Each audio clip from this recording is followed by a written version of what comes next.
Clear out your things, Mr. Pemberton. You're done here? Those words weren't spoken to me.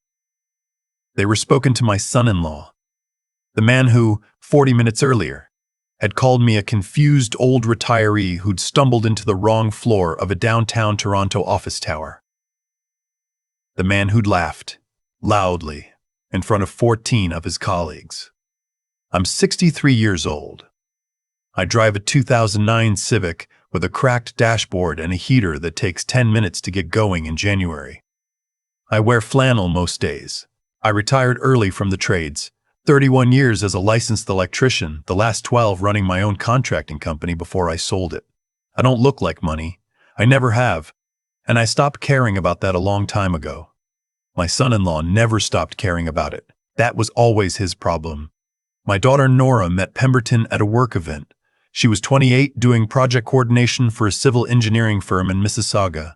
He was 34, working as an associate at a mid-sized investment consultancy called Harwick & Lorne on King Street West. He had the kind of jaw you see on people who went to private school, and the kind of handshake that says, "I already know I'm more impressive than you."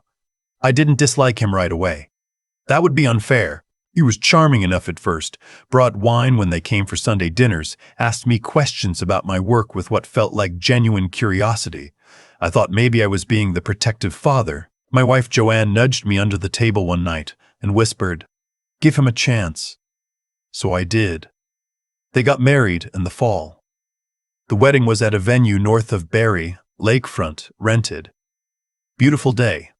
I paid for a third of it. Pemberton's parents, both professionals from North Vancouver, covered the rest. Nobody argued. We shook hands in the parking lot and agreed it was a good match. Within 2 years, they had twins, a boy and a girl. Those 2 kids are the best thing that ever happened to our family, and I mean that with everything I've got.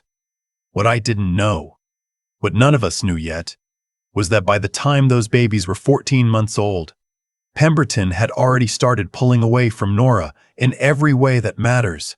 Not loudly, not dramatically, quietly, the way rot works in a wall. You don't see it until the drywall starts to buckle. Nora called me on a Tuesday evening in early February. I was in the garage fixing a neighbor's snowblower, which is what I do in retirement. I help people with things. She didn't cry, which told me she'd already cried before she picked up the phone. She said she thought Pemberton was having an affair. She said she'd found hotel receipts in a coat pocket, not her coat pocket, his, while doing laundry. She said when she asked him about it, he told her it was a work retreat she hadn't been invited to, and she was being paranoid. I put down the wrench. I asked her if she'd looked at their accounts recently. Silence. "Dad, I don't really handle the finances." He said it was easier if I know. I said, "I know. Listen, don't say anything to him yet. Don't confront him. Just let me make some calls." I didn't tell her what I was thinking. I didn't want to scare her. But 31 years in the trades teaches you something about people. You see the ones who do good work and the ones who cut corners, and you learn to read both. Pemberton had always struck me as a man who believed the invoice was negotiable if nobody was watching closely enough. I have an old friend from my working days, Noel Fitzpatrick, 67, retired RCMP Financial Crimes. We play cribbage every other Thursday. I called him the next morning. He didn't laugh at me, which I appreciated. He asked me what I had. I told him, hotel receipts. A wife who'd been kept away from the household accounts, a husband who worked in investment and traveled frequently for client meetings. Noel was quiet for a moment, and then he said, "You need a licensed private investigator and a family law lawyer. In that order, I can give you both names." He gave me 2 names, both in the Greater Toronto area. I wrote them down on the back of a Canadian Tire receipt. The investigator was a woman named Beverly. No last name on her card, just Beverly and a phone number. She charged $165 an hour. I didn't blink. I told her I needed documented evidence of infidelity, and I needed a picture of how he was actually spending money. She told me it would take 3 to 4 weeks minimum. I said fine. The lawyer was a man named Cloutier, family law specialist with 30 years of practice in Mississauga. I sat across from him in his office on a Thursday afternoon and explained the situation. He asked careful questions. He took notes in a yellow legal pad. At the end of the meeting, he looked at me and said, "The most important thing right now is that your daughter understands what she's entitled to before a single legal document gets filed. Timing matters." I nodded.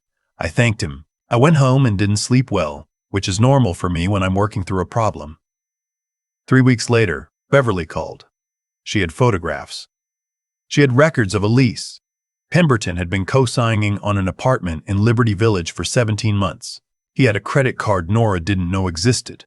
He was spending, according to Beverly's documentation, close to $4,000 a month on things that had nothing to do with his family: restaurants, flights, the apartment. I sat at my kitchen table looking at the documents she emailed me, and I felt something settle in my chest. Not anger exactly, something colder. The clarity you get when you stop hoping you are wrong. The other thing Beverly told me, the thing that mattered for what came later, was that she looked into Pemberton's background more carefully than I'd asked her to. "Just something I do," she said. She'd found that one of his early career clients, a man who'd invested through a junior fund Pemberton had managed at his previous firm, had filed a complaint with IOROC, the investment regulator, 3 years ago. The complaint was resolved quietly, without formal findings. But it was there, a flag. The kind of thing a man wouldn't want his current employer to know about. I filed that away. What happened next? The part that brought everything into the open. I didn't plan. Or rather, I planned the ending. The beginning found me. Nora called me on a Thursday morning in late March. She was crying this time. She'd found the second credit card herself. She'd been doing the taxes, and something didn't add up, and she'd called the bank. The woman at the bank, professionally, confirmed the card existed under their address. Nora said Pemberton had accused her of snooping. He'd left the house the night before and hadn't come home. I told her I was coming over. I drove to their house in Oakville, a 4-bedroom detached they'd bought at what turned out to be near the top of the market. I sat with Nora for 2 hours. I showed her what Beverly had found. I watched my daughter read through it, slowly, 1 page at a time. And I didn't say anything because there was nothing useful to say in that moment. Then she said very quietly, "What do I do?"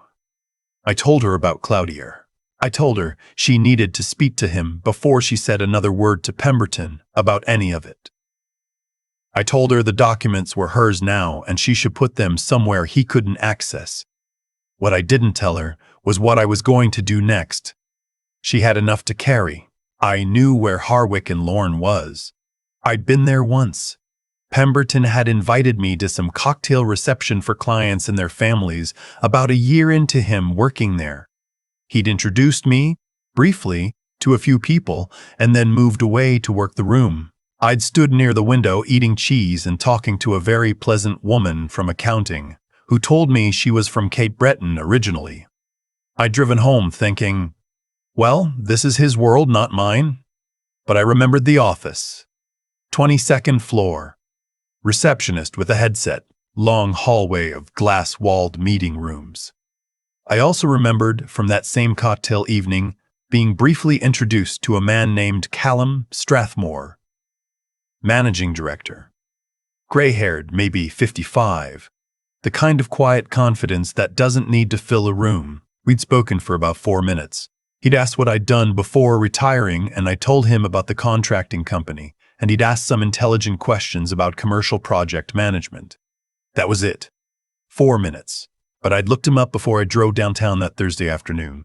He was still at Harwick and Lorne, still managing director. And 6 weeks before my drive to their office, his firm had put out a press release, I found it on their website, announcing a major infrastructure development initiative. They were raising capital for a consortium of builders and developers working on a new mixed-use transit corridor project in the outer GTA.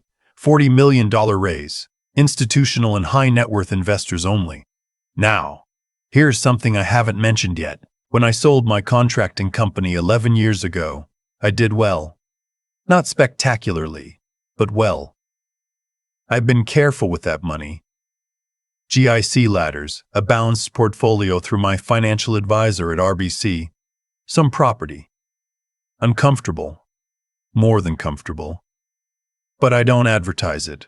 There's no reason to. There was also a piece of land I'd held for 18 years, 6 acres outside of Collingwood, that I bought for almost nothing back when that area wasn't what it is now. The previous December, a developer had made me an offer for it. After taxes, I walked away with just over $900,000. I hadn't decided what to do with that money yet. A $40 million raise, infrastructure, transit corridor. That was worth a conversation. I parked on a side street off King West and walked to the building. I was wearing a wool sweater and my decent pair of trousers, the dark ones I wear to funerals and parent-teacher interviews. I had a folder under my arm with the IROC complaint document, some of Beverly's notes, and a one-page summary of my investment situation that my RBC advisor had helped me put together. The lobby had the kind of marble floor that echoes. I told the receptionist on the 22nd floor that I was there to see Callum Strathmore. She asked if I had an appointment. I told her I didn't, but that we'd met before at one of their client events, and I had a time-sensitive interest in the infrastructure initiative I'd read about. She asked my name. I told her. She picked up her phone. While she was on hold, Pemberton came around the corner. He stopped. His face went through about 4 different expressions in about 2 seconds. Surprise, confusion, irritation, and then it settled on something I can only describe as performative amusement. He turned to look at 2 younger colleagues walking past behind him. "Well," he said, loudly enough that they turned, "looks like my father-in-law's come for a visit. Sir, I think you might have the wrong building. The Service Canada office is 1 block east." He smiled at his colleagues. One of them smiled back uncertainly. I looked at him for a moment. "I'm here to see Callum Strathmore," I said. I said it calmly, the way I used to talk to apprentices who'd made a mistake on a job site. No raised voice. No performance.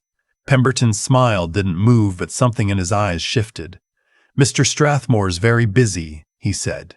"I can let him know you stopped by." The word "stopped by" landed with the weight he intended it to, as if I were an elderly neighbor who'd wandered too far from home. A small group had gathered now. The hallway wasn't wide. People notice a tone. "That's all right," I said. His assistant's already checking. Pemberton opened his mouth to say something else. He didn't get the chance. Callum Strathmore came around the corner himself. He was wearing a charcoal jacket, no tie. He looked at me, and I could see him working through the memory, the client reception, the conversation by the window, the Cape Breton woman from accounting, and then something clicked, and he put out his hand. "Mr. MacPhail," he said. "Donald MacPhail," he said. "Donald MacPhail. You were at our autumn event. You built the Brentwood Industrial Complex on the 400, am I right?" "Part of it," I said. "The electrical and low-voltage systems." "Right, right." He glanced at Pemberton briefly, just briefly, and then back to me. "Come in," my assistant said. "You had something time-sensitive." "The infrastructure fund?" "That's right," I said. We shook hands. He gestured toward the hallway. I walked with him. I heard Pemberton say nothing. That silence was the first thing I'd gotten from him that felt honest in about 2 years. Callum Strathmore's office had windows facing west. You could see the lake. He poured 2 coffees without asking and sat down across from me. He had that quality. The good ones in any industry have it, of making you feel like whatever's in the room right now is the only thing that matters to him. I told him I'd been holding a significant amount of liquid capital since a land sale the previous December, and I was looking at infrastructure as a potential vehicle. I told him I'd done some reading on the transit corridor initiative. I asked him some questions, real questions, not polite ones. He answered them seriously. The conversation went about 40 minutes. At the end of it, he leaned back and looked at me and said, "What range are you looking at?" I told him. It was a number that made him sit forward slightly. He nodded. He said they'd want to do the proper qualification process, accredited investor documentation, all the regulatory requirements, which I appreciated because it meant they did things correctly. Then I put the folder on the table. "Before we go further," I said, "there's something you should be aware of. It involves one of your employees." He looked at the folder. He didn't reach for it. Go ahead, he said. I told him about the IROC complaint. I told him the name of the junior fund, the resolution date, the complaint number. I told him I hadn't verified the details myself, that I'd learned about it through a licensed investigator hired in the context of a family matter. I told him I wasn't there to press the issue, only to ensure that whoever managed my account was someone with a clean regulatory history. He was very still for a moment. "Who is the employee?" he said. I told him. He picked up his phone and pressed a button. He said 2 words to whoever answered, then he set the phone down. "I appreciate you bringing this to my attention directly," he said. "These things need to be handled properly." He paused. "I apologize for any discourtesy you may have encountered when you arrived." I told him no apology was necessary, but I'll be honest. I didn't feel nothing when he said it. I was in the lobby, waiting for the elevator, when I heard voices behind me. I didn't turn around. But the floor's open enough that sound carries. Strathmore's voice, quiet. "Clear out your things, Mr. Pemberton. You're done here. Legal will be in touch regarding the IROC disclosure. Don't contact any clients." A pause. Then Pemberton's voice, and this was the part I'll carry for a while. Not angry. Not arguing. Small. "Sir, I can explain. I'm sure you can. The time for that was 3 years ago when the complaint was filed. Not today." The elevator arrived. I stepped in. I drove north on the 427. Windows cracked, CBC Radio 1 on low. It was one of those March days that almost convinces you spring is coming. Not warm enough, but the light is different, lower, longer. I thought about Nora. I thought about the twins. The boy likes trucks, and the girl likes everything that makes noise. And both of them call me Dodo because neither of them could get Grandpa right when they were learning to talk, and it stuck. I thought about the fact that those 2 kids were going to grow up in a house where things were going to be honest from now on, whatever that took. I called Nora from the car. She answered on the 2nd ring. "Dad, you should call Cloutier tomorrow morning," I said. "First thing, tell him you're ready to move forward." A long pause. "Did something happen?" "I had a meeting downtown," I said. "It went well." She was quiet for a moment. Then, "Dad, what did you do?" "I protected my investment," I said. She laughed. First time I'd heard her laugh in weeks. It wasn't a big laugh. Not relief exactly. More like the sound a person makes when they realize the worst part might actually be over. "Are you okay?" she said. "I'm fine," I said. "I'm going to stop at the Tim's on Dundas. You want me to bring anything by?" She said she'd put the kettle on instead. The months that followed weren't easy. Separation isn't easy. Pemberton retained a lawyer immediately, and there was a period of back and forth that Cloutier described as predictably unpleasant. The Oakville house went on the market. There were hard conversations. There were days when Nora called me 3 times and I just listened. But Joanne and I took the twins every other weekend. Every other weekend became something I looked forward to, the way I used to look forward to a job finishing on schedule, the simple satisfaction of something going the way it was supposed to go. Pemberton moved into the Liberty Village apartment with the woman, which had its own trajectory. I won't go into because it's not my story to tell. What I'll say is that the financial disclosure process, which Cloutier had warned us would be illuminating, was illuminating. Nora got what she was owed. The house, the accounts, her portion of his pension entitlement, all of it handled through proper legal channels, properly documented by a lawyer who'd been doing this longer than my son-in-law had been alive. The IROC matter was separate. I don't know exactly how it resolved. It's not public yet. I heard through Noel that it was under review, which in that world means something is happening slowly, carefully, in the way that regulatory bodies move when they're doing it right. As for Howrick and Lorne, I did eventually complete the accredited investor process and participate in the infrastructure fund. That's a long horizon investment and I won't know for some time how it plays out. What I can say is that Callum Strathmore sent me a handwritten note about 6 weeks after our meeting. It said, in part, that he appreciated clients who brought concerns to the right people through the right channels. It said that kind of integrity was harder to find than money. I put it on the fridge with a magnet shaped like a moose that one of the twins gave me. People ask me sometimes, usually Noel, usually over cribbage, whether I feel bad about how it happened. Whether I think I went too far. I've thought about it honestly. What I did was tell the truth to someone who needed to hear it. I brought documented information to an appropriate person in a position of authority, and I let that person do their job. I didn't make calls. I didn't threaten. I didn't even raise my voice in that hallway, though I had reason to. Pemberton made his own choices. He made them for years, one at a time, adding up. What I feel, and I've tried to find a cleaner word for this and I can't, is settled. The kind of settled you feel after a long job, when the crew's packed up and the work is done right and you're the last one to leave the site, and you pull the door closed behind you and you know that what's inside will hold. That's what I feel. The twins are coming this Saturday. We're going to build something in the garage. Haven't decided what yet. Probably something that makes noise. I've been asked, mostly by Noel, mostly over cribbage, whether I think what happened to Pemberton was fair. Whether I engineered it, or whether it just happened to him the way things eventually happen to people who cut corners long enough. I think about that honestly. I don't have a clean answer, and I distrust people who do. What I know is this. Pemberton spent years making small choices, not one catastrophic decision, years of small ones. The second credit card, the apartment in Liberty Village, the IROC complaint he never disclosed when he changed firms. The way he spoke to me in that hallway, loudly, for an audience, with the confidence of a man who believed the people watching would never matter. Each of those choices was its own thing, but they accumulated. They always do. That's not the universe punishing him. That's just math. You build something out of a certain kind of material long enough and eventually the load-bearing wall gives.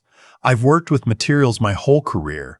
Wood, conduit, concrete, wire. Every tradesperson knows the same truth. You can hide a bad joint for a while, but you cannot hide it forever. The structure tells the truth eventually. Always. What I did, and I want to be clear about this, was walk into a building and tell the truth to someone who needed to hear it. I brought documented information. I let the appropriate person do their job. I didn't call anyone. I didn't threaten. I raised my voice exactly 0 times in that entire building. What happened after that was Callum Strathmore doing what managing directors are supposed to do when a regulatory flag comes across their desk. The part I keep coming back to is Nora. Not the office scene, not the elevator, not the drive home on the 427. Nora, sitting at her kitchen table in Oakville reading through Beverly's documentation, 1 page at a time, with that particular stillness that isn't calm. It's someone holding themselves together because they've decided falling apart can wait. She'd been holding that stillness for months before she called me. That's what I think about when people ask whether I went too far. My daughter had been keeping herself upright in a house that wasn't honest. With twins who needed stability she was trying to manufacture out of nothing. She deserved someone in her corner who was willing to be useful. Not loud, not dramatic. Useful. That's the only philosophy I've got, and I came to it late, and I didn't read it in a book. I learned it standing on job sites for 31 years watching which tradespeople other people trusted and why. The ones who got called back weren't the loudest. They were the ones who showed up when something went wrong and fixed it without making it about themselves. Intelligence isn't knowing the most, it's knowing what the situation actually requires. Courage isn't being unafraid. It's being afraid that the people you love are going to suffer, and deciding that's a worse outcome than being uncomfortable. And integrity, real integrity, the load-bearing kind, isn't what you do when people are watching. It's what you do in the months before anyone's watching, when you're making phone calls and taking notes and sitting across from lawyers and investigators and doing the slow, unglamorous work of getting things right. Pemberton didn't lose his job because I walked into that building. He lost it because of everything he'd done before I walked in. I just happened to be the person holding the documentation when the right door opened. The twins are coming Saturday. We're building something in the garage. I haven't decided what yet. Probably something that makes noise. That's enough.